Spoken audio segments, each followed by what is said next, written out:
Test et tout, moi je suis tombée grave malade. Chafia Zemoul est de nouveau sur les sentiers de la campagne électorale. Mais c'est une élection qui a un goût amer pour l'élu municipal de Saint-Fond, en banlieue de Lyon. Après le premier tour des municipales, elle a appris qu'une vingtaine de ses colistiers et bénévoles avaient contracté le coronavirus. Elle-même dit avoir été malade. On a eu 5 hospitalisations et en tout, à l'heure actuelle, on a eu 20 cas de coronavirus et 4 décès liés à notre liste, dont 2 militants. Ça, j'en veux beaucoup à l'État. Je suis très, très en colère parce que le premier tour, il n'aurait jamais dû se faire. Ils auraient dû attendre parce que là, on était en plein Covid, ce n'était pas possible.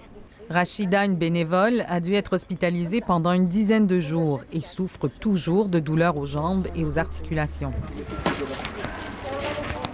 Dans le quartier qui l'a vu grandir, Chafia Zemoul est une activiste bien connue. Distribution de denrées alimentaires, aide aux démarches administratives. La politicienne est désormais aussi à la tête d'une association de malades de la COVID-19 qui réclame la création d'un fonds d'indemnisation. La cause, c'est la cause quelque part de tous les Français qui ont été exposés. Et tous les Français n'ont pas, à notre sens, bénéficié de la protection qu'ils méritent. L'avocat Hervé Bambanast constitue des dossiers pour saisir le parquet de Paris et déposer plainte devant la Cour de justice pour mise en danger de la vie d'autrui, entre autres.